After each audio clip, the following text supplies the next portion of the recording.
So most of you have seen homeless people standing on the corner, right here in Chino, actually, at Safeway. And some of us have even given them money or gift cards or whatever. Have you ever thought about the homeless children? Because you don't usually see them on the corner. I've seen them once in Phoenix. But my job is to ensure that our 386, 87, I didn't push the button. Our 387 that we ended with, homeless students have the same opportunities as other students.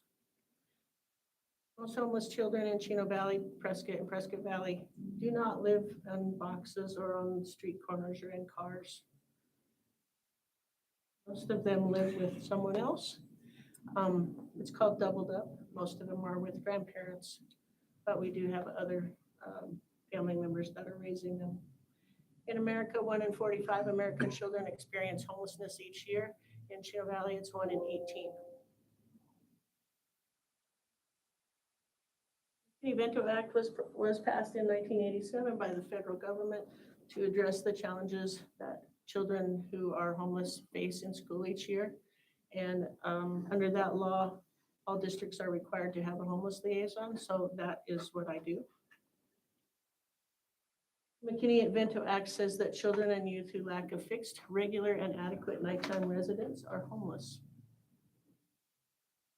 Fixed means it's stationary, it's affixed to the ground, it can't move. So a camper is not fixed, a tent is not fixed, a car is not fixed. Regular is something that's used every single night. An adequate one that is sufficient for meeting the physical and psychological needs typically met in home environments. Our job is to identify the homeless students and help them acquire the things that many of us take for granted, so they have the same opportunities for success. We ended the year with 387 homeless students in our district. In addition, there are about 328 others on the brink of homelessness.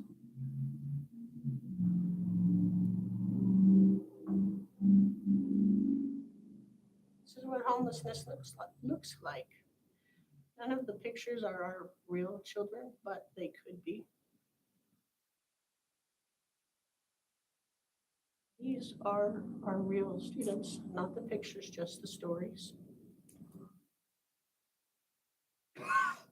You see, and her two brothers are living with their great grandparents. Their great grandparents are in their late 80s. Although they love them dearly, they weren't planning on raising 3 more children, especially a 6-year-old, an 8-year-old, and a 10-year-old. This is homeless. R.A. was in 2nd grade this year. He has lived in his entire life with his mom and her boyfriend and their son. Earlier in the school year, his mom left. She decided she didn't want to be a mom anymore. So because she left, the family lost their home since they were down to 1 income. Now the 2 boys and dad live in someone's camper in the driveway. Dad loves the boys and works hard to make up for mom's absence. He's currently trying to get sole custody of both boys, even though RA is not his. This is homeless. AA and her 6 children had to find a place to stay quickly as her ex-husband got out of jail and was a threat to her. I was able to pay for a motel room for her at Days Inn until they could move in with friends.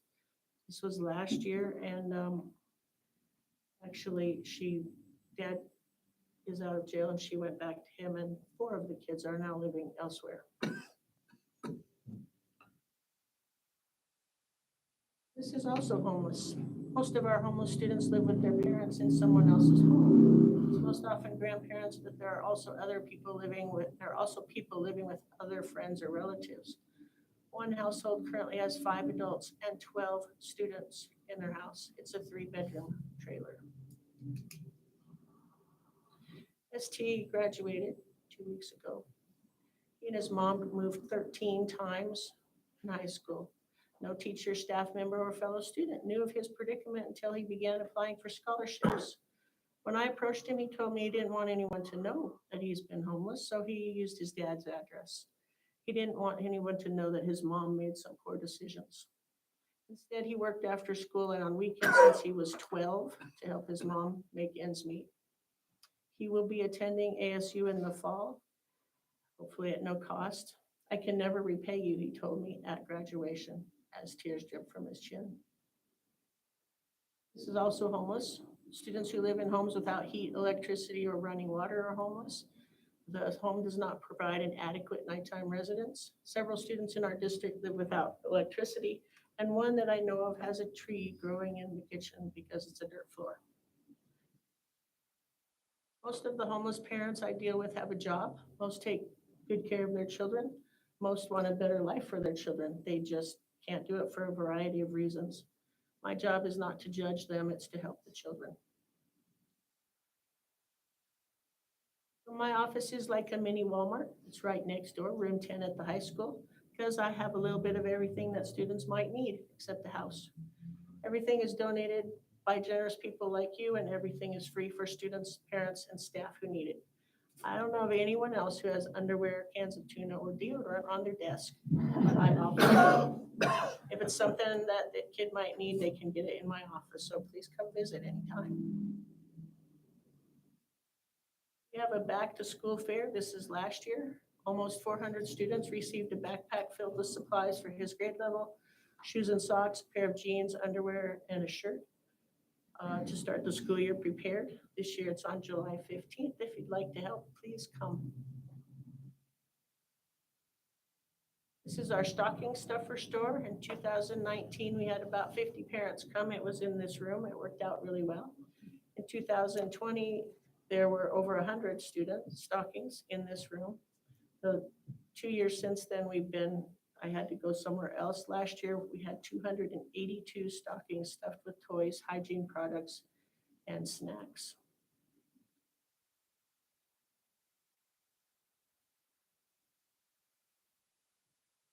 I also do Christmas in pillowcases. The pillowcases are made and given to us by Chino Valley Quilters, as are the stockings. Last year, we gave 242 students received a pillowcase full of gifts. Each child received shirt, pants, underwear, socks, shoes, and a coat if they needed it, at least one toy on their wish list, and a few other age-appropriate gifts. We also gave away 52 hams and 119 $50 gift cards from Safeway. 127 high school students got an extra large food bag, and 96 families took advantage of our December pantry, which at that time was our highest number of people that came to the pantry. It's not anymore, but it was. How can you help? You can provide needed items. It says right now I need underwear. It's always I need underwear in all sizes. I always need deodorant. Right now I also need nail clippers and chapstick. You can also provide gift cards for local restaurants or stores. School supplies, all the regular school supplies we always need. Full-size deodorant, lotion, shampoo, conditioner, things that you don't think of like combs, brushes, toilet paper. Underwear, I only accept new underwear. I know that should be obvious, but I get all kinds of used underwear donated to me. Coats, jeans, shirts, and shoes can be used gently. I don't need socks. Bombas has donated 8,500 pairs in the last 3 years. It's actually 10,750 pairs now. Towels, washcloths, pillows, pillowcases, and flat sheets. I don't need fitted sheets because they don't have beds. They sleep on the floor couches. These are the restaurants in Chino Valley.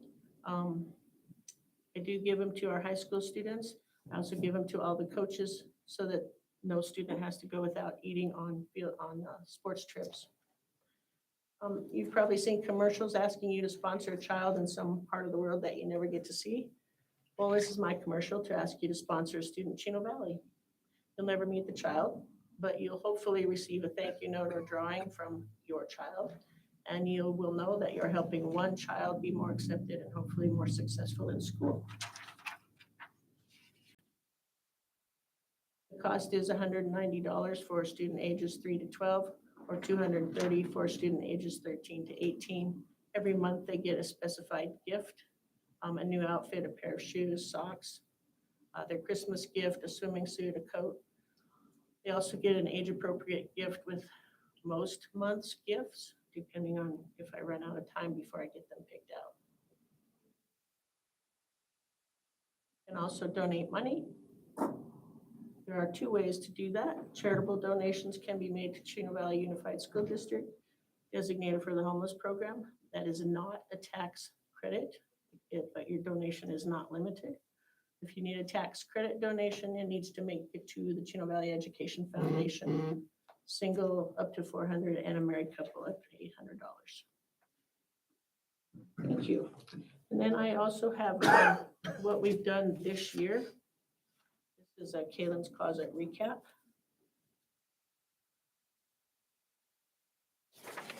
It's the last 3 years of what has happened in our district.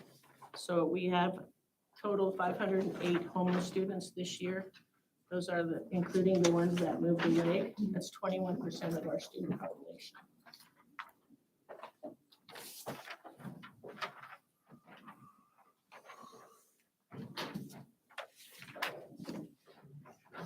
$573 students received new shoes and socks.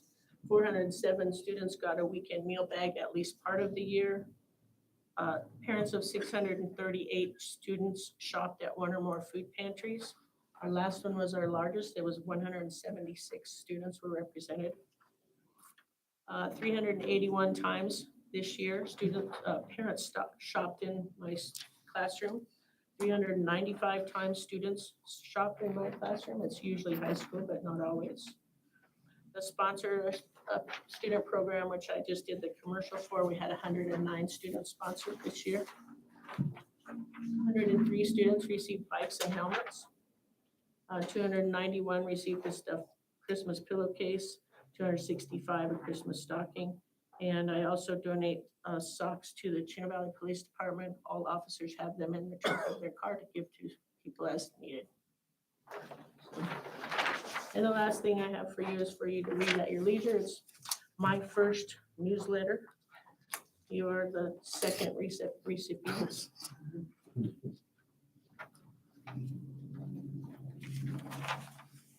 And that's all I have unless you have any questions. It's not the first time I've seen the presentation, and it gets me every single time.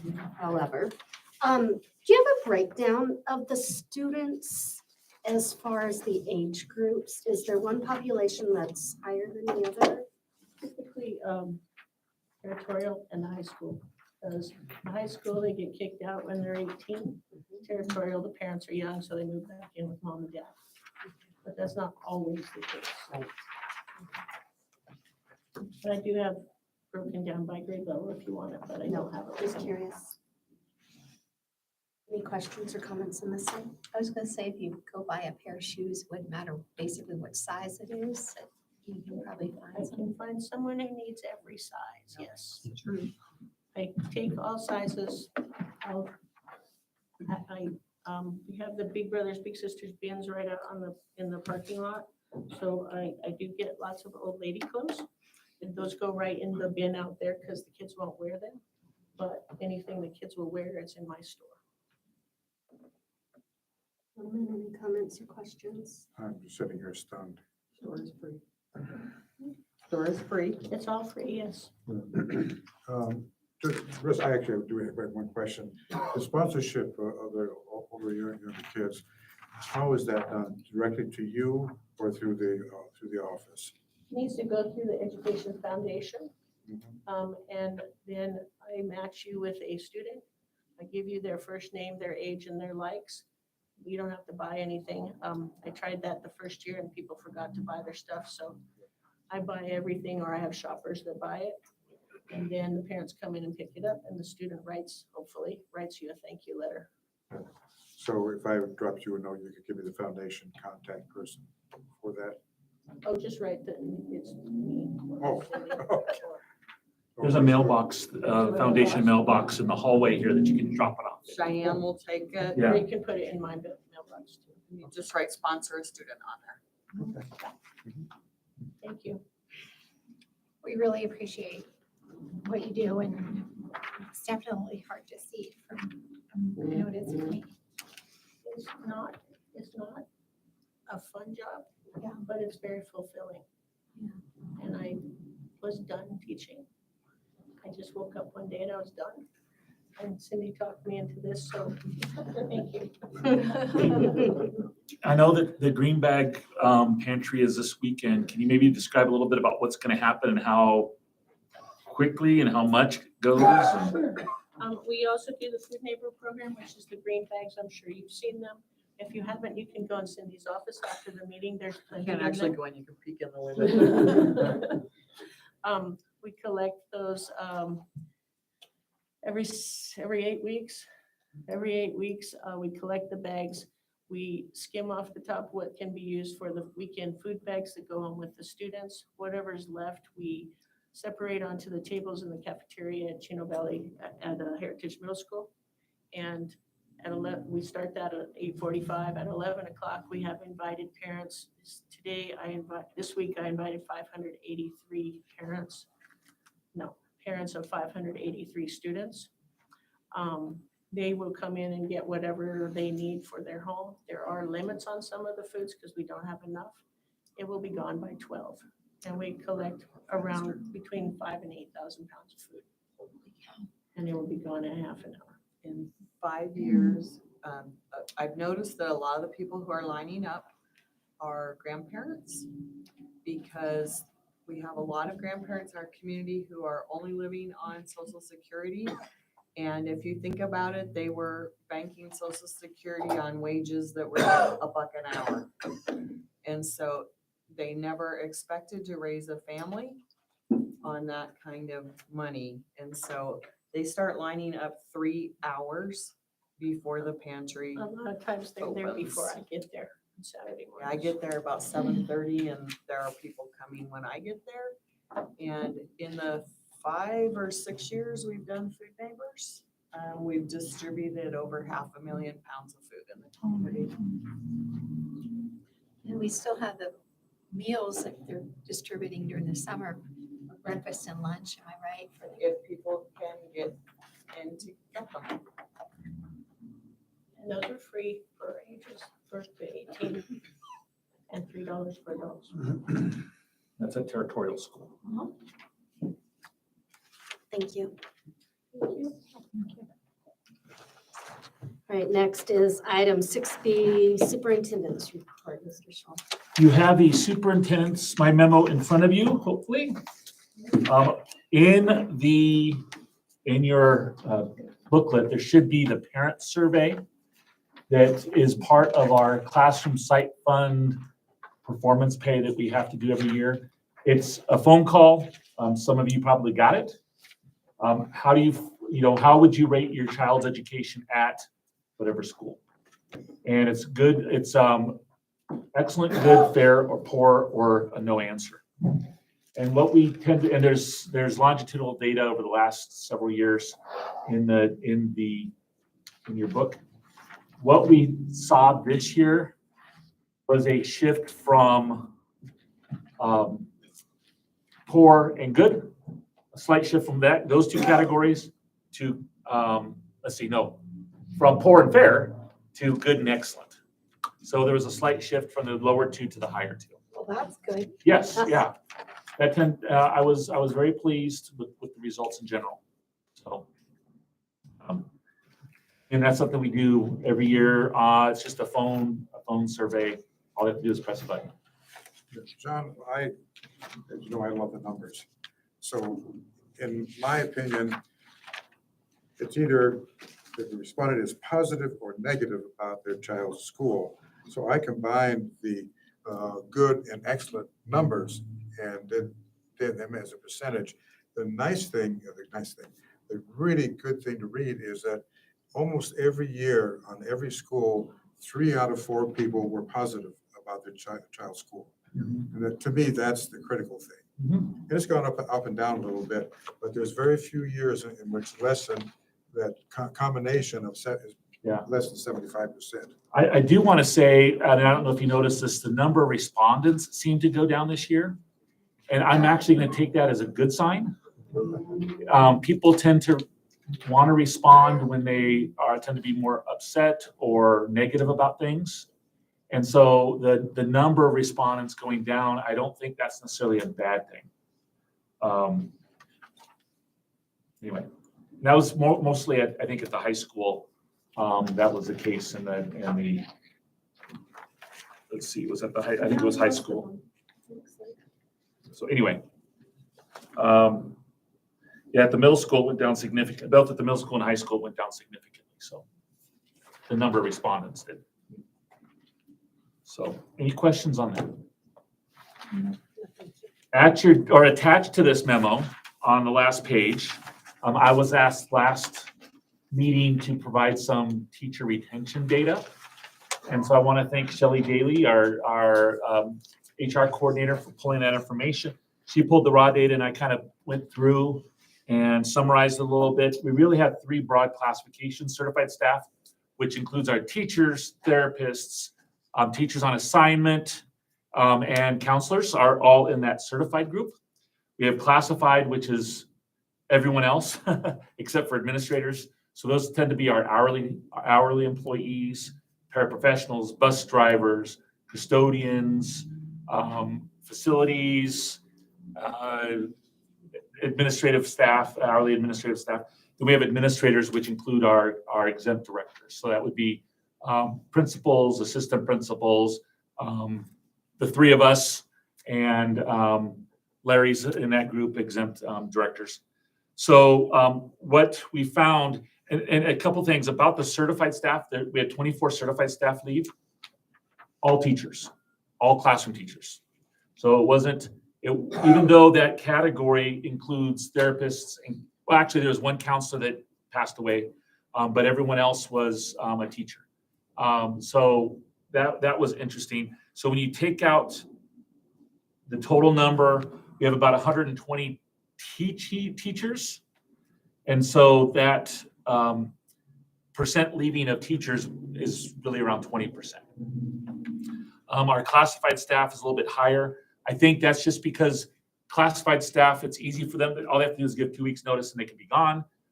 In some cases, on the classified staff, it's the same position with 2 people or more. Just because for whatever reason, we had a position that a couple people went in. A person came and left and that kind of thing. And then admin, it's a retirement and somebody leaving to another job in the area. But I did break up into the top 5 areas, and then other were typically onesies, twosies, or we just didn't know why they left. And so anyway, threw it out there for you to take a look at. Other jobs out of the area I thought were interesting. The spread on certified is interesting that that's pretty evenly across the board why they're leaving. As far as the numbers, the retirement and the classified I thought was, it's rather high, but just happens. I know you haven't had a ton of time to take a look at it, and I know Peter will dive into it later when he has more time, but I don't know if there's any questions just as we, in the limited time that we had. And if there are questions as you have time to take a look at it, you can always email me and we can, or give me a call and we can discuss it. But I did do and this is in the memo, I did take a look at, tried to find some national data, and there's a RAND Corporation survey from 2021-22, and the average nationwide for teacher turnover is about 10% in that year. We're about 20%. In the report, they do indicate that rural areas and higher poverty areas tend to have a higher percentage, and that could be one of ours. I also think we have a disconnect between cost of living and wages in general. Not just our wages, but I think wages across the board for many professions. So I think that is another reason why people could be leaving. But anyway. All right. Construction update. Currently we have a lot of projects going this summer. The teacherage, and we'll talk a little bit more about that later. If you have a chance to go to the high school gym, The bleachers are in. They look fantastic. It's a huge improvement. We are working on extending the bus lane from Del Rio over to Heritage behind the campuses. The partitions came in. I keep saying we're weeks away. We literally have all the parts. We just need to get them installed for the bathrooms at the football field. We are working on the health office floor in Del Rio. We've run up against some environmental issues that we're trying to address. We're finally working on the buildings over here at the high school that caught fire. So we have both roof work going and interior work going, so that's moving along. We have no bleachers at Heritage right now. We are going to be working on the floor. They did some painting in there, and they're going to install some brand new bleachers in there as well that will look very nice. So you'll see those hopefully on our employee, the kickoff meeting that we have every year. So those will be the first bottoms on the bleachers, will be our meeting. We have, if you've gone by the high school, you notice that it looks like it's being painted white, the main office and the gym. That's the primer. We don't, this is being paid for by the state. The state does not paint. The state weatherizes. And so we are weatherizing the block by painting it. And it's, the color going on now is just the primer. It's actually going to be a gray color when it's done. After a year, we're finally getting the fire alarm getting installed at Heritage Middle School. It's 2 years. It's been 2 years since we've had a fire alarm. We've had somebody walking around when students are on campus as a fire watch in the interim. So we are finally getting that taken care of. And we have $100,000 in kitchen equipment that we're working on trying to get installed. That was most of these projects. I'm trying to think. Out of all of them, the bus lane, the health office, and the football field bathrooms and the teachers are the only ones that we're paying for. All the others are being paid for by the SFB. Projects coming up, we are, that should say CVHS West Gym, not the East Gym. So the room right next door is going to get a new floor and a new stage, which will be nice. We are going to build a wall at the tech playground to help alleviate the presence of Lake Territorial when it rains, to try to drive some of that water off of the playground to the north onto that vacant field that's owned by the city of Prescott. The high school cafeteria floor is going to get redone. We have been paying invoices on the HVAC installation. That's because equipment's coming in. They're not doing any physical work, although they've been doing some surveying and things like that of the facility.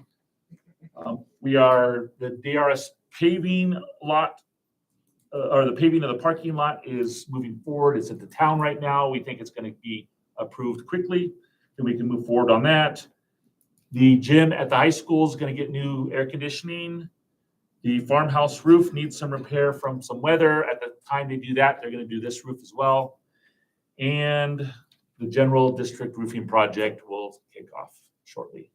So a lot of stuff going on facilities wise. And our facilities guys are going crazy trying to manage all this.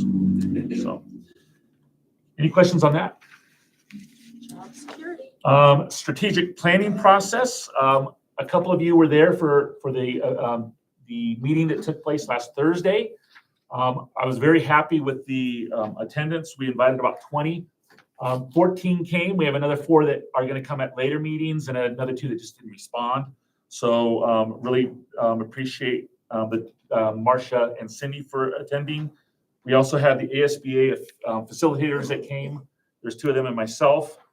They went through a similar process that you guys went when we had the meeting with the board, a discussion about the mission, vision, and values, and then also the SWOT analysis, SWOT analysis, where they went around and identified opportunities and strengths and weaknesses and things like that. So the ASBA facilitators are going to take the information from both meetings and kind of put them together because there was a lot of commonality, and then present the information at some point down the road. So I don't know if Marcia or Cindy, you have any comments. You were there, and anything you wanted to add? I'm sorry, go ahead, Marcia. I was gonna say, I was just impressed at the amount of people that were here And, they had some good input. So I appreciated that. Okay. I'm just glad to see it finally getting going. Yes. That's gonna be good. And then the calendar reminder on June 26th at 3:30, we have our special board meeting mainly for our proposed budget, so that John will be the star of that one. We'll have a public hearing for the proposed budget. We'll have the proposed budget. You don't vote on the budget. There will be some additional items, just kind of clean up stuff, but that's mainly for our budget. We were talking a little bit earlier, we have on June 29th at 12 o'clock at the high school, we have the district year-end celebration. I understand Dr. Moody has bought some pork butts to smoke. Yep.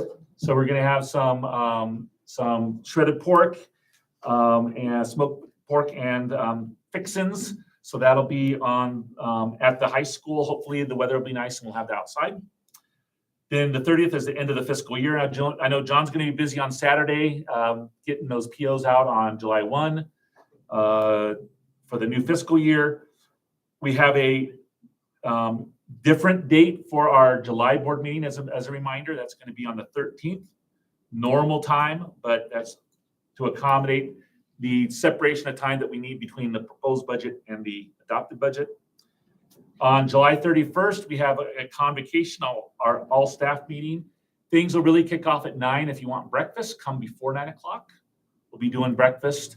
We're not doing pictures this year, so hopefully things will be a little bit more smooth. We do have a speaker, Jamal McCoy, who is the general manager of Finley, is going to be our speaker that day. We've gotten some really good feedback that he's a pretty awesome public speaker. So he's going to be our speaker that day. We are also, we're going to do something a little bit different this year. We're going to have a food drive that will hopefully help the green bag program that we're talking about. There's going to have another food distribution in August, and this will help support that along with our Hungry Kids project, the food bag. So we'll have a drawing, and for those that bring food, there'll be a drawing that they can get into for some cash. That's the And 31st, right? that is the 31st. So it should only last a couple hours, from 9 to like 11, 11:30, somewhere in there. And that's where you get the shirts and take the picture at the end with the drone, that kind of stuff too. So, and then we have the first day of school, August 2nd. That's right. Yeah. I said something to somebody and they cursed me because we haven't even enjoyed summer yet. We're talking about the first day of school. So It's the first time we come to a meeting, the parking lot's empty. there you go. Yeah, There Everybody you- in school then starts after Labor Day. Oh, yeah. only one. That's my report. Any questions? Thank you. Item 6.1 is our financial reports for ending May 31st. Mr. Livingston. Right.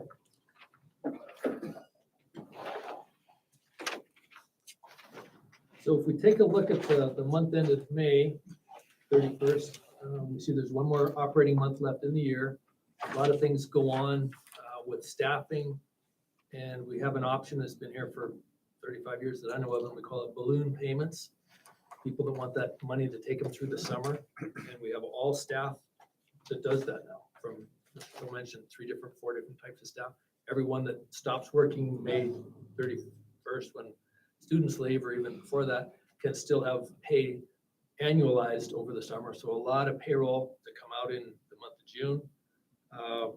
If we look at the reports here, we see we've still got 2.61% of the budget unencumbered, unaccounted for. Realistically, we hope that'll go up to 5% carry forward. So if our budget's 18.1 million, we really hope that we have 900,000 to carry forward to next year, 5%. Last year, our budget was 17.2 million. We carried 1.1 million. So we really like that 5% as a baseline. That gives us some flexibility. Capital budget, 7.1% left, including we have some debt service and encumbrances there. Capital, there's a couple of things going on. We were able to purchase a bus today, $186,000 for one bus. I wish we could say that was 2 buses or maybe 3, but those days are gone. And we also have with IT, I think Larry, you had a deal there with 58,000 with all coffee products, that's going to be a next year cost. So what we have is this year is kind of unusual because we've got a lot of things in capital that we won't necessarily fully pay out this year. So we got the bus received and paid for. We had 500,000 in our capital fund for the mini homes. And then we hope to get all that reimbursed by the county because we got that grant approved. We'd like to get some of that cash back this year. We've already paid the contractors 118,000 today, 216,000 2 weeks ago. So we're hoping for about 350,000 more cash there to come back. That reduces encumbrances, increases cash in the fund. But again, we can't say when we're going to get some of these funds. But that's where we're at with capital. Adjacent ways is kind of in the same position. The cost for adjacent ways, I don't know. I can mention that just a little bit more, Superintendent. So adjacent ways is a fund that we've been using for fire lanes primarily. So the school facilities board is in there in the mix a little bit, approving our projects. And there's two of them. 70,000 was budgeted from this fund, adjacent ways, to do the fire lanes and the mini houses, the staff housing area. And the bid for our Del Rio fire lanes, which includes catchment basins, which includes curb and gutter, a lot of curb and gutter. The bid went up from 210,000 back in October of 22 when we awarded it to Sunland Asphalt, who does this all over the state, to 505,000, based on getting an engineer in, Hess Roundtree, and completely engineering every square inch of this installation. So I'm going to call it the fire lane. That's what they like to, because if a fire vehicle to suppress fires comes in and turns around there, then we can use these adjacent ways funds. And so we may be coming to you for an increase in those funds. We've been really low levy, bringing in 100,000 a year. We might want 200,000 to 300,000 a year if we're going to do other parking and paving and fire lane areas. So that budget has approximately 210,000 coming from capital fund and another 292,000 coming from adjacent ways. As soon as we get the town to sign off on this latest proposal with Hess Roundtree engineer specifications behind it, and the SFB to allow us to spend 292,000. So there's a lot of moving parts there. Any questions on these? Is there a cap on our carry forward percentage that we have? No, that's a Or is great- there a bottom that we Yeah, have to that's a have great to? question, because as I recall, up until about 2016, if you had a $10 million M&O budget, Mhm. you were limited to 400,000 or 4% to carry over the next year to prevent districts from just like bankrolling money. And you Okay. see where we're going with that. So that has been lifted. And in addition to lifting that cap for carry forward, they've allowed us to transfer funds between M&O and capital to hopefully serve the district better. That So changed when we went to current year funding, That's what I thought. because there's more volatility on the current year funding and so you need a higher carry forward to help make sure that you can get through the year. So the cap was lifted, so to speak, and I think we benefited from that. So, And they don't mandate a percentage that we have to carry forward? I mean, is there a minimum? well, that's also a really good question, and I can bring you some things that might just, it's kind of alarming. There's about 7 districts in the state that the last couple of years have been in receivership status. And they have indicators that the Auditor General measures. And every district has like a report card. Well, here's the things that you have. And of course, the ability to meet current obligations is the #1 indicator. If you have a high ability to meet current obligations, your chances of being able to not pay current obligations is really small. But if you'd like, I can bring you just a little summary of that. Seriously, just It's curious. just, so the minimum, the minimum is based on what we assume it to be, as long as we can continue for the next year. And the hard minimum is 0. Okay, I guess You that's you what don't I want to go into the negative. That's pretty much. That's embarrassing. wanted to make sure there wasn't a mandate, so. all right. Anything else? Nope, I'm good. Any other questions? That's enough. Okay. Well, we'll Okay. just keep on going and do the student activity report then. Okay, and I think everything in student activity is current. I went over this last week with Charlie in our office who does this report. What we have is we have the $8,480 there in golf. And we've heard that they've had their golf event at the Antelope Golf Course. And we're just again, trying to settle these encumbrances and these extra bills. I don't anticipate this will be easy. Last year we ran into the same situation. There were unpaid bills at year end for the course. But they wait till the weather's really good, and I'll give you an update as soon as we have it. Perfect, And that's all I really see in student activity. thank you. Thank you. All right, item 7A through T, as Mr. Scholl told me the other day, a very long consent agenda. Seeing nothing taken off of it, if we could have a motion to approve tonight's consent agenda. I will make a motion to approve tonight's consent agenda. A second, I'll second. all in favor? Aye. Aye. Item 8A is a job description for our school security officer and school security officer supervisor, Mr. Scholl. So a while back, you all approved armed security guards for the schools. I think I might have shared last time that we applied for a school safety grant and we were awarded 2 SROs.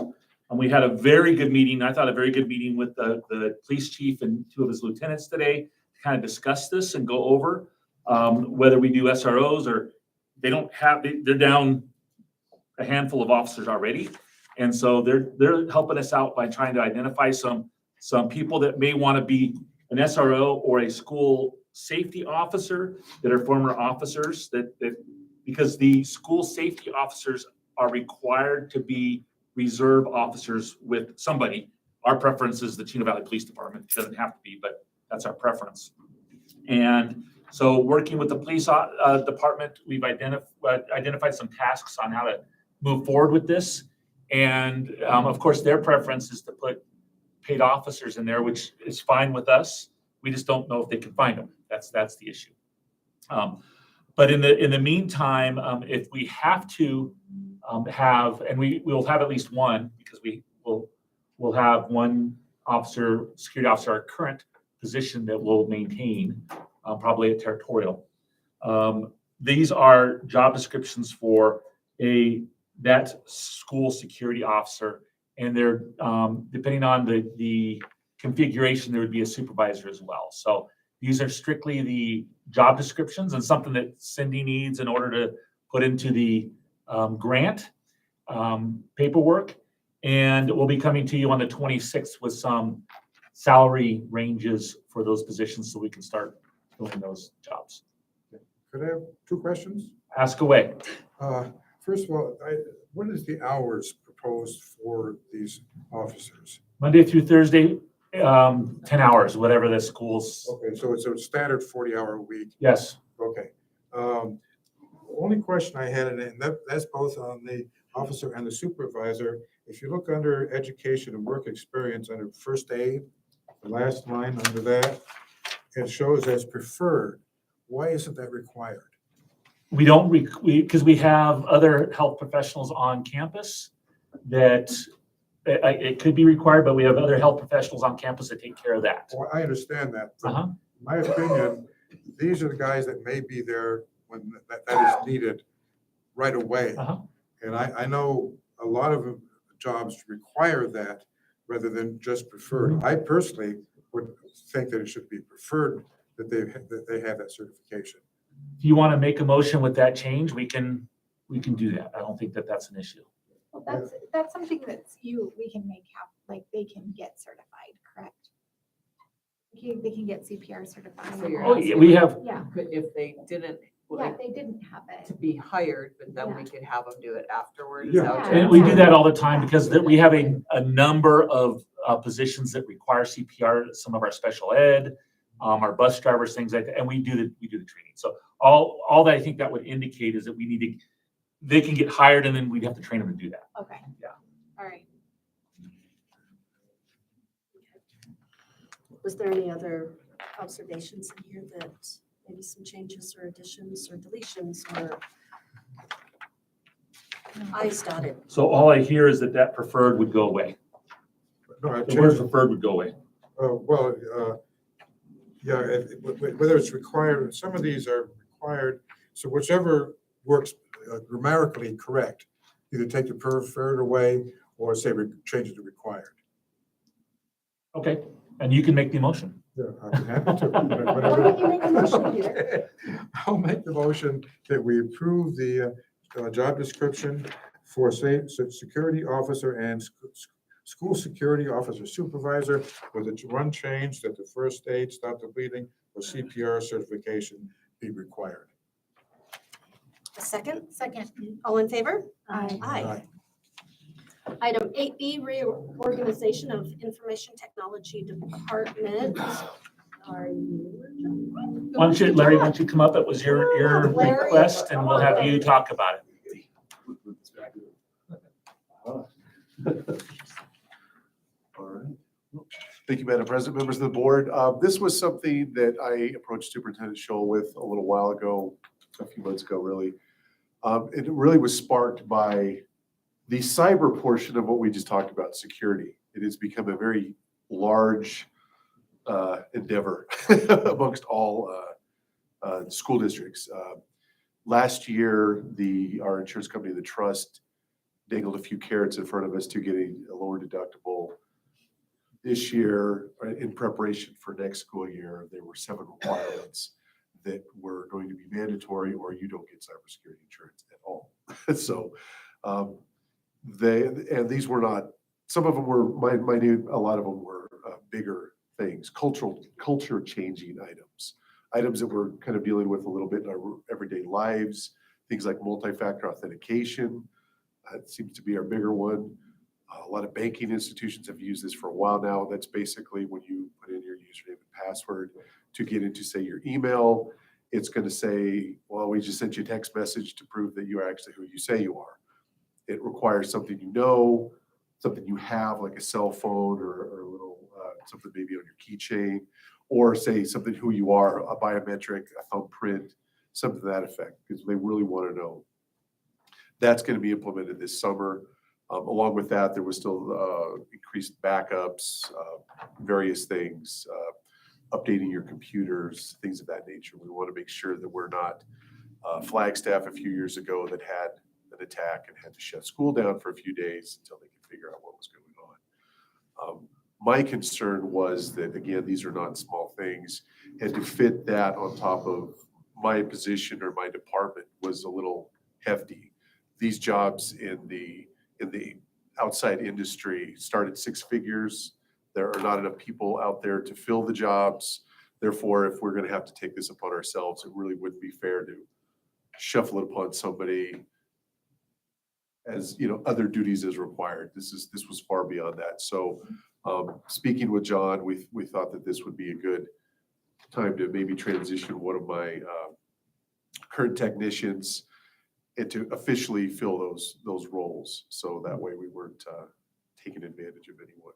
So in addition to that, I'm starting to get questions from auditors and the insurance company saying, do you have somebody on staff that technically is in charge of cybersecurity? If we did, this would fill that role, just kind of thinking that future down the line, if we can say we're doing that, if that becomes a requirement, we're kind of anticipating some things. So with that, we wanted to create kind of a hybrid position between my director's position and one of the technicians' position that would kind of become my backup, that would take the cybersecurity role officially and some of the other duties that I am responsible for. So that way we kind of have a backup to my position. My current title is network administrator, not IT director. We would just change my position in title only. Actually, my job description is IT director. My title would be just changed. That would be it. And then another position would be created out of the current position that would be kind of elevated as my backup in the cybersecurity individual, which technically we're already doing because we have to do this no matter what. So we just want to make it official for next year. So that's my request. We'll be coming to you on the meeting on the 26th for a salary adjustment for this person. This is going from a non-exempt hourly employee to an exempt employee that's not eligible for overtime, plus it included the additional responsibilities that would be put on this person. So, Larry, quick question. In this field of cybersecurity, is there a certification of any sort nationally for personnel trained in this area? Degrees, yeah. We can get master's degrees, bachelor's Okay, so degrees. it's just, in but there's not independent certification. I'm sure there is, but yeah. The person that is taking on this role has done some trainings and Yes. so forth in the subject already. Many professional fields, have an organization that certifies at a certain level. I was just curious because, this whole field is exploding on us. And, what Larry's saying makes all the sense in the world. And I was just more curious than anything else. And thankfully, the Department of Homeland Security was able to get applications and be able to, I think it initially started as a grant, and their idea was to make these available to all state entities, education being one of them, Department of Education, all sorts of things. That has been built into the regular budget now. So we do have a lot of networking involved with Homeland Security, with Arizona National Guard. They have a whole cybersecurity division. So we're kind of just fitting in along with all the other school districts. So we're not just doing this on our own. They are providing us solutions that we're currently using that are saving the district tens of thousands of dollars that I really couldn't afford on our own with these. So it really helps with that. So, yep. Thanks. All right. Any other questions? Well-deserved title change. All right. It's Thank you. always nice to be That makes it recognized. easier for identification with other. I will make a motion for the approval to retitle the current network administrator to information technology director and retitle one of the current IT technicians to network administrator with additional cybersecurity officer responsibility. Since we didn't have any questions or comments before a second, is there any questions or comments on this item? All right, a second, please. I'll second. All in favor? Aye. Sorry. It's okay.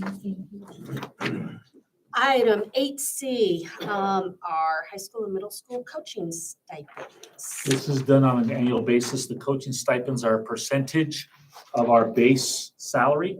With the increase in the current base, these are necessary in order to keep in line with the percentages. That's just an annual Makes process.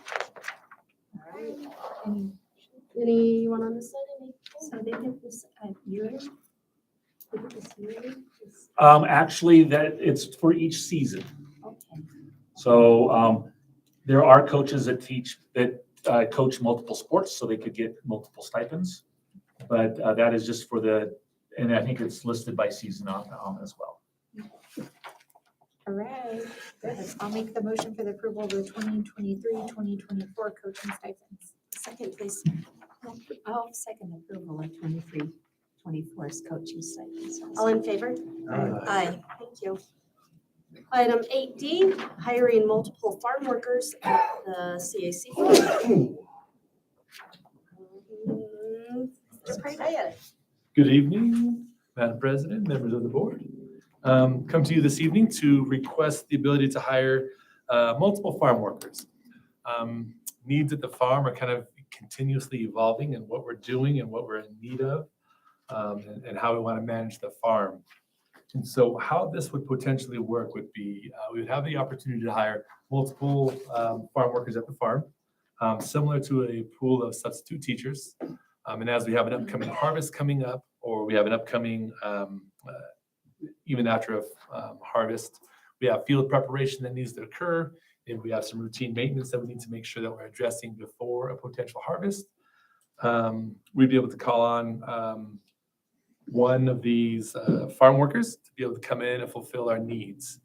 What we're finding is, during harvest season or during the off season, really when it comes down to it, on a week-to-week basis, there may not be much that the assigned farm worker really needs to do.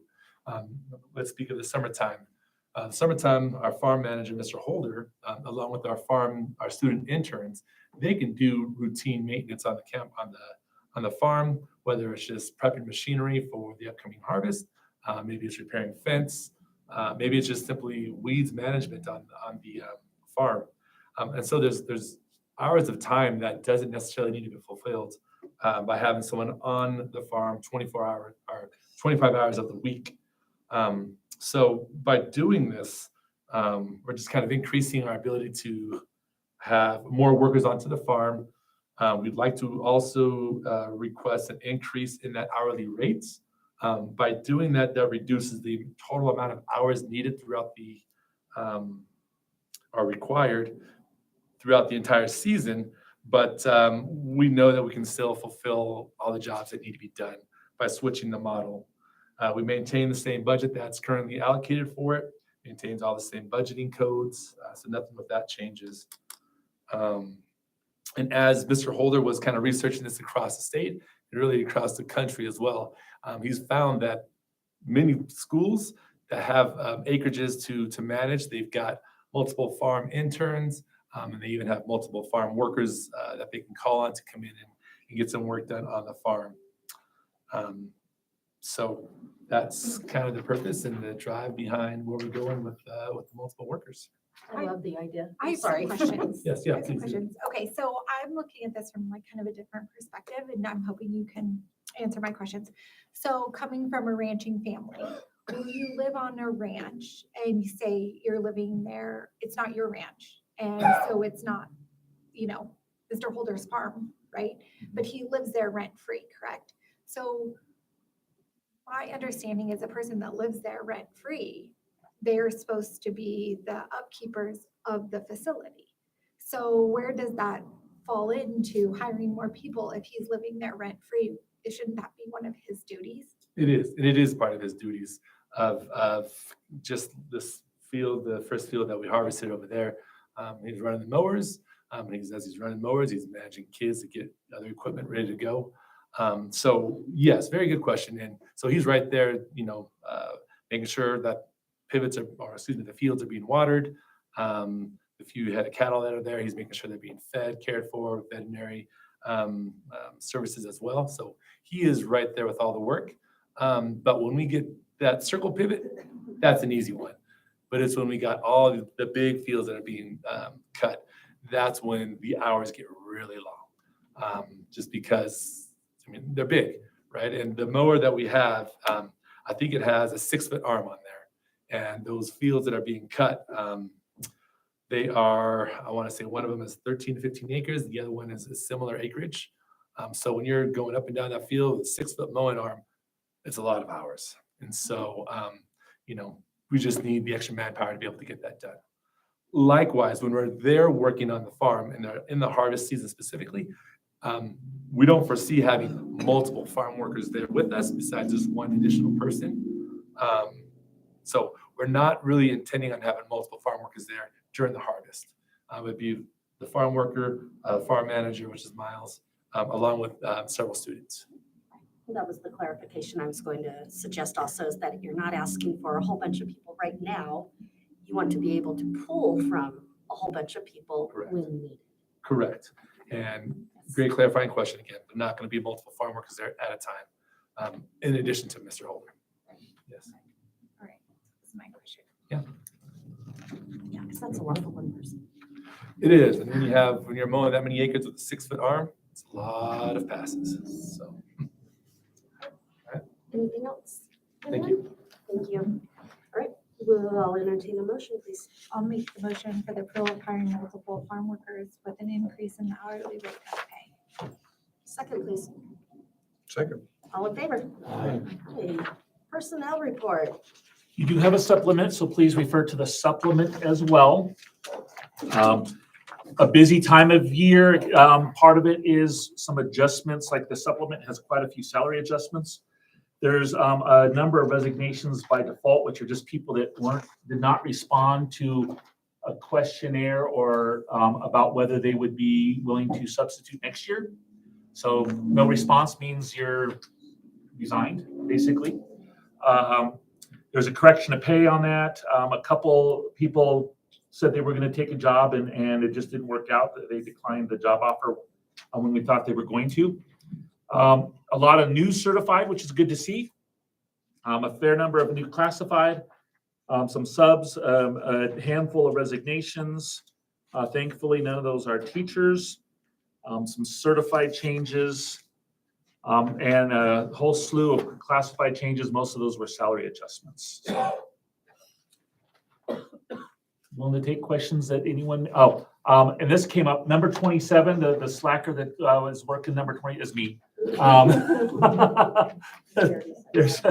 There's a contract amendment there. When my contract was done this last time in the spring, there was a portion was left out between the two contracts. And so this is just actually adding something back into the contract that was left out inadvertently. 24, I see a certified change, what's he doing? He is moving from the high school to Del Rio. Okay, He's going to teach PE at Del Rio School. okay. Any questions, gentlemen? How about ladies, anything else? All right, I'd entertain a motion for approval of tonight's personnel report with supplement. I will make a motion for the approval of tonight's personnel report with the supplement. Second, please. I'll second. All in favor? All right. Aye. Item 10A is the first reading of revised policies. Did I I skip think one? we skipped. Oh, darn it. Yeah. Right. Oh, and this one's really exciting. No, this one's exciting. All right, digital animation for our CTE program at CVHS. Oh, good evening. Hello again. Digital animation. This kind of fell onto our laps. Unexpectedly. But I'm going to address the big elephant in the room of the drafting position going away. So we're still working to find that. Want you to know we did have 2 applicants this year. One of the applicants didn't actually have any drafting experience of what we were looking for. He had worked with graphic design, and he had a job for a short while doing drafting and design at an alternative school. Ultimately, I think he lost that job, or that program just shut down midway through the year. Additionally, that same instructor was let go at spring break. So it wasn't even, the person didn't even continue on. So it was not a viable subject. Second applicant, all the right qualifications, all the right experience. However, a few too many red flags on that one. Was let go by one school in California. He used the California Teachers Union to get him his job back. A big part of CTE is you need to run student organizations. He flat out told us, I don't do student organizations. He had some other fine things, should I say fine things very sarcastically. He had some very choice words to say about specific administrators he'd experienced in the past. And he kind of openly shared that with Mrs. Wolf and I. It was very unfortunate because he spoke all the right language with what we do in CTE, especially here at CVHS. But it just was not going to be worth. No. And he's a grown gentleman, very well established in what he's done. Anyhow, so unfortunately that didn't work out, and other applicants came in. We had a gentleman actually apply for a social studies position for us. And as he was talking to us about his education background, he talked about his digital animation of a degree that he pursued and earned with that. And in my mind, back of my mind, I'm thinking, I know there's a CTE program for digital animation. So we kind of let the interview go. We finished it. We discussed about social studies amongst Mr. Metz, myself, and Ms. Wolf.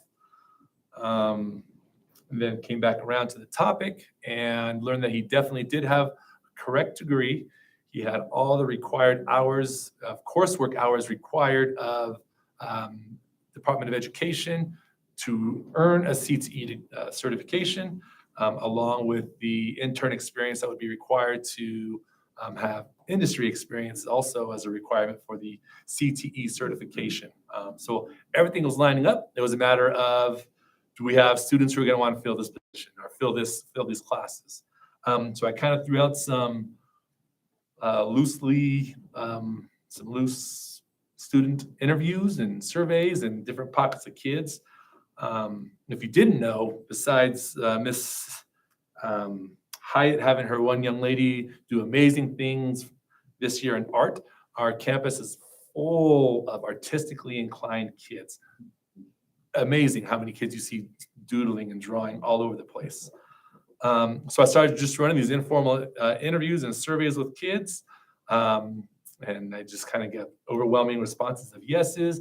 I threw out an email to 9th, 10th, and 11th graders about the potential of adding it. Within a couple of days, Miss D'Angelo and Mrs. Rock received 18 to 22, 23 requests of being able to get into this program. And that's off of one interview, or one email that I sent out to the kids. So with all that, I brought information forward to Ms. Wolf about my interest in really running this. Brought it to Mr. Scholl. I took it to Mountain Institute CTED, who ultimately kind of has to approve that. They approved that on Thursday last week for it to be continued for us to continue our pursuit with it. So here we are now, looking to move forward and offering this program formally on our campus starting next school year. Yes. Real quick question. It sounds exciting. What, are there any requirements that you're thinking of for taking the course? Originally out the gate, I'm not going to put many requirements on it, no, because it's going to be a 1-hour class. It fits perfectly into the schedules. One thing that kind of went through my mind,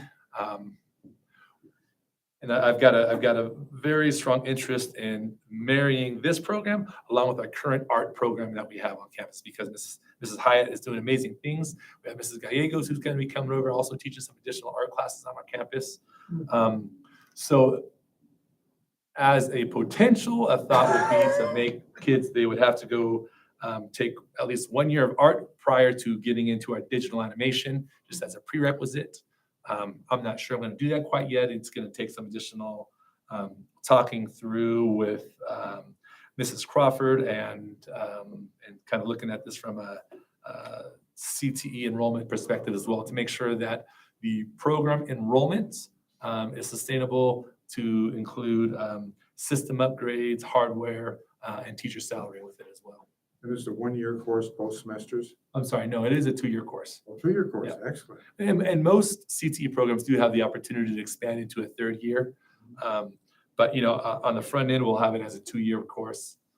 And as with all others, we'll work towards student organizations and work towards certifications. Mr. Groover's got a couple of contacts here in a relative close area that are in the industry and in the business already of some kind of animation or graphic design or some kind of media communications as well.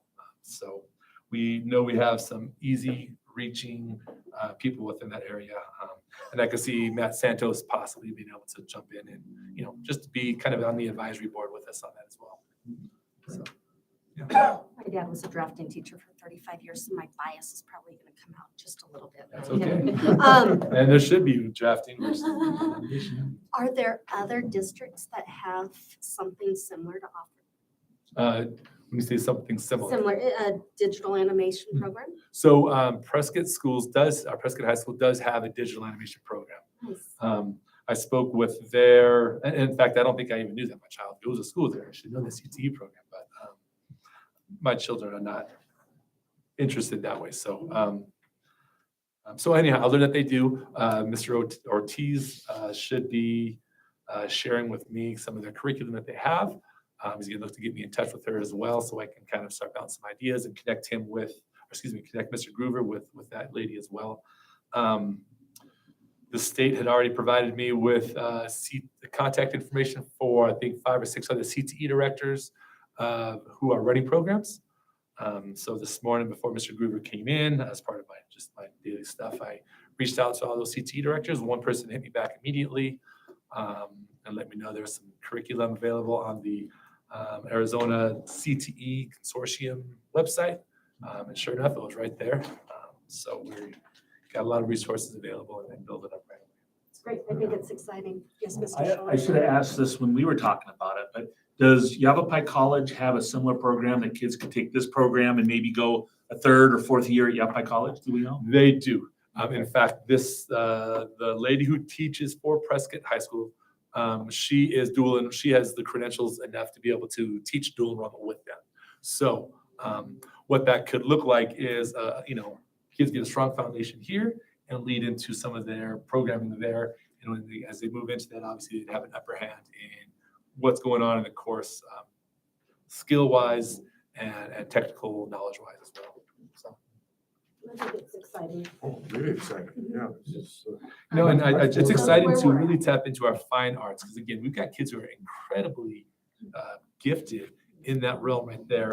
And the type of energy Mrs. Hyatt has brought in last year with us, I'm excited to work with her, partner with her, and start doing some of the things that we do in CTE world, which is exposure to secondary schools, technical schools, and get them into some of these industries and businesses and manufacturing plants.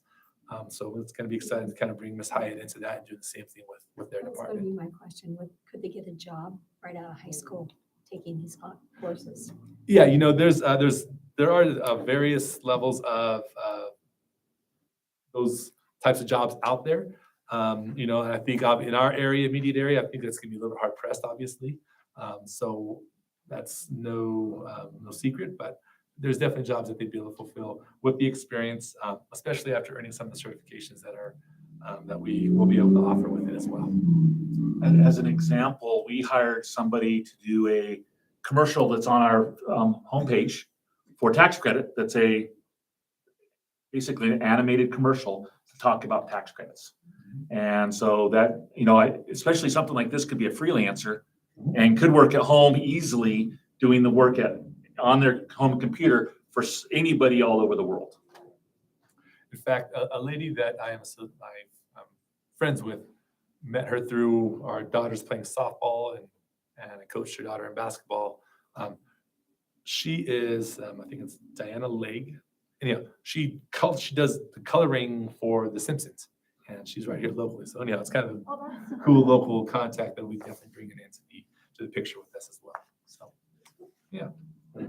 Well, this is a lot more than the agenda suggested. This is fantastic. It's Yeah, I fun. just read this agenda item, so instead of drafting, just this?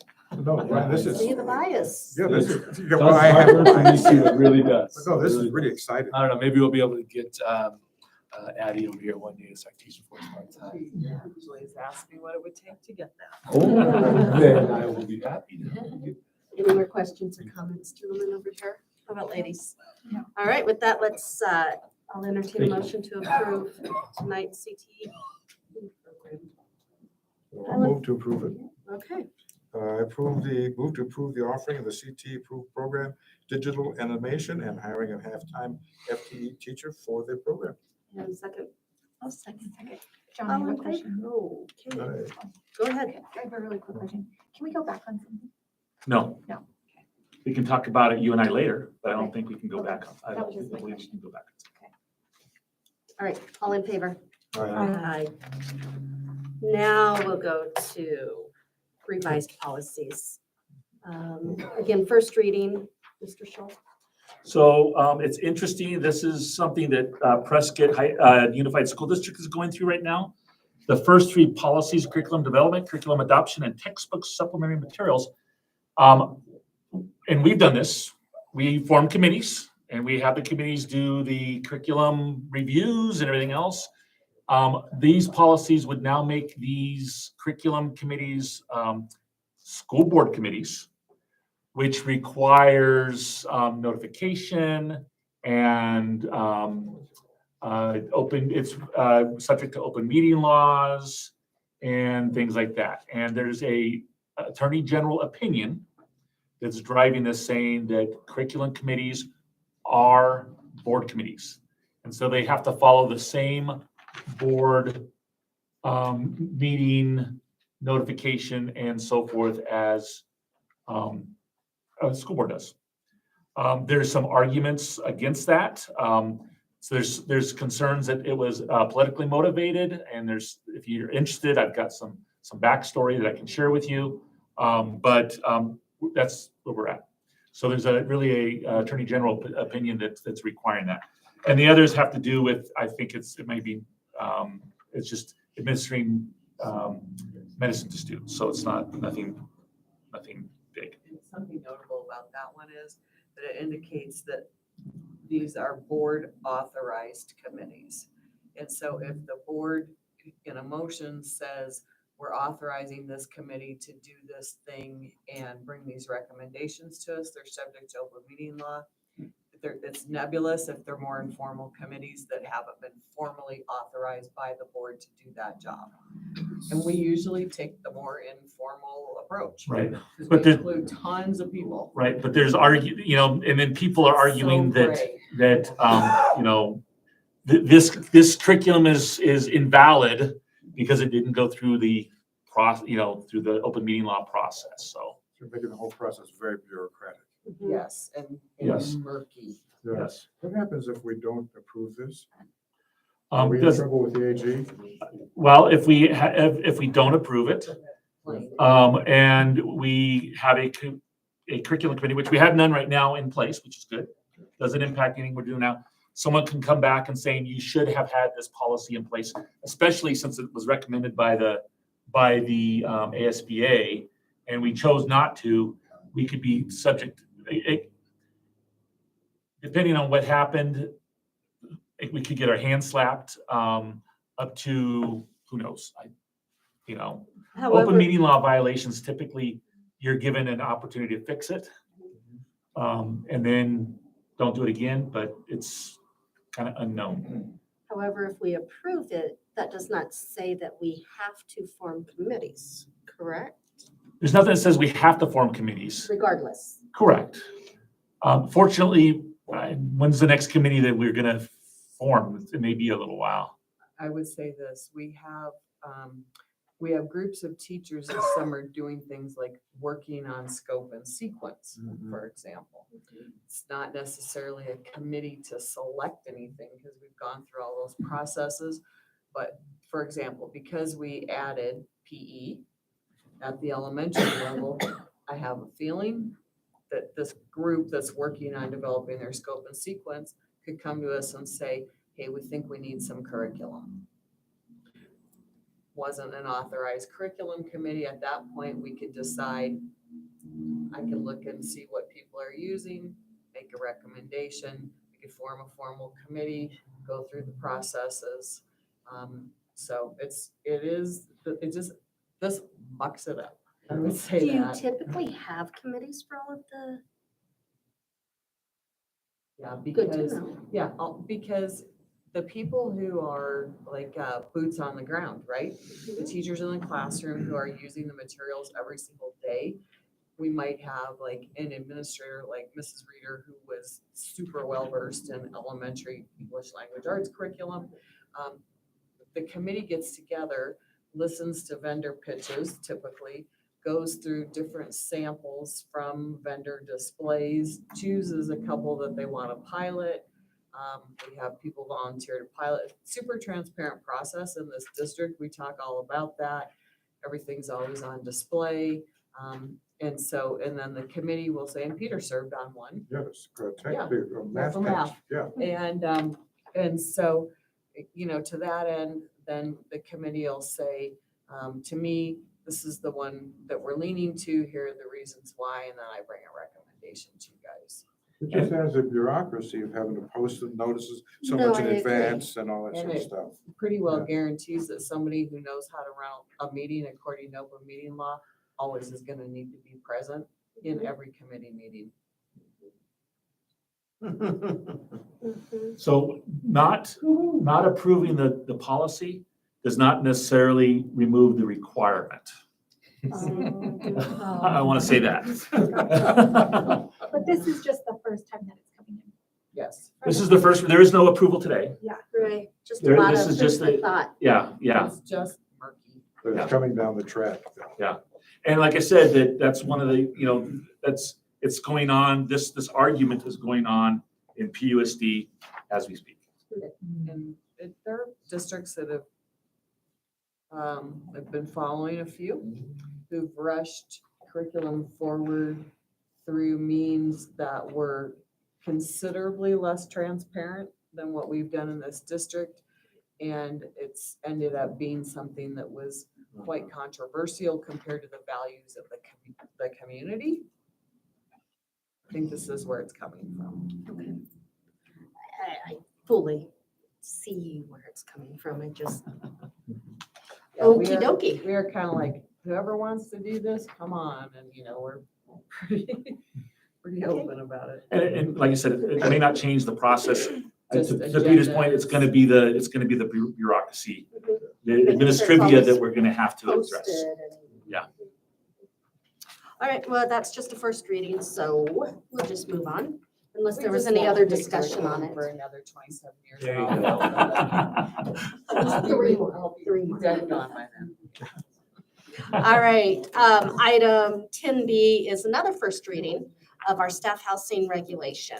So we had a discussion at the last meeting about kind of the housing policy, and as I mentioned, there was going to be a kind of more of a generic policy and then more detail in the regulation. So that's how this is. A regulation, actually is the policy is kind of a broad stroke. Regulations in general are more procedurals Right. on how things should be done. Regulations can be changed by the superintendent unilaterally. I make a practice of bringing regulations to the board, but it doesn't take, it takes just one meeting to change a regulation. It doesn't require the two like the normal formal policy does.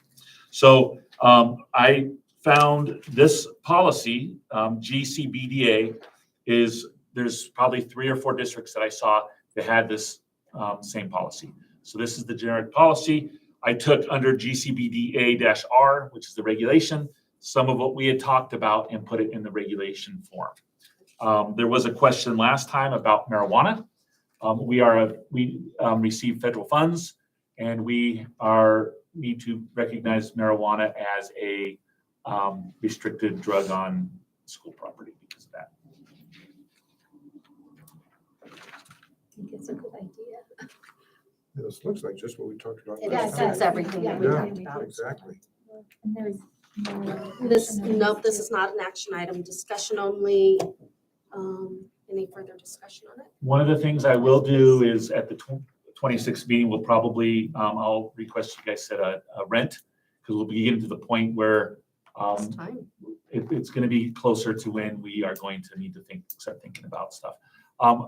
And since she is here, it does say in here that our new HR director is going to be administering our teacherage.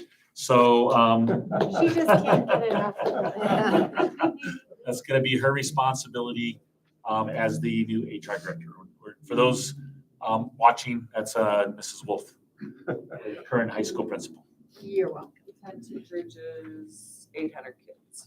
I don't know. That's it. It's pretty 50-50. Okay, any other discussion on the housing regulations? Nope. Seeing none, we'll move on to item 10C, regulations regarding firearms and weapons on district property. So this has to do with our school safety officers. We talked a little bit about this during the job description discussion. This is a policy, or actually it's a regulation that came from Jim Ledbetter, who's the attorney for the school district.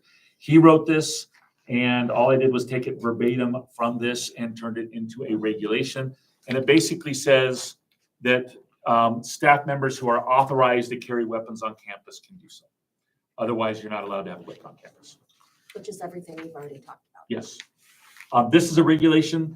I'm probably going to bring it back because we'll have more discussion about this at the next board meeting, because we'll set some salary ranges. And so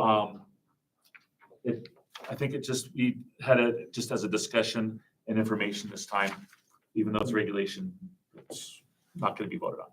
I do have to say that I like that they are allowed to carry a slingshot. Just in case it's needed, they are allowed to carry one. John, I actually had a question. Yes, sir. If you look under exceptions, Yes. 3, where it says, now these exceptions do not apply to possession while on the property. Generally, an individual who might receive a case-by-case exception will either be an AZ post-certified retired military, and then it goes on. I thought we also talked about or law enforcement official. The post So this really applies to those that are school safety officers. Right. They would have the AZ post, which is that's the certification to be a police officer. What is that? Okay, so that would include then Yes. retired police. Yeah. Okay, I didn't understand the distinction there, so that's Yeah. why I was wondering why they were not mentioned. Yep. Okay, thank you. All right, again, just a discussion item. Any other discussion on this one? Fantastic. We will see you all June 26th. Time and enough time, Mr. Fogel, to go see the tip off? No, that was at 5:30. Oh, I'm sorry. Thank you. Second half.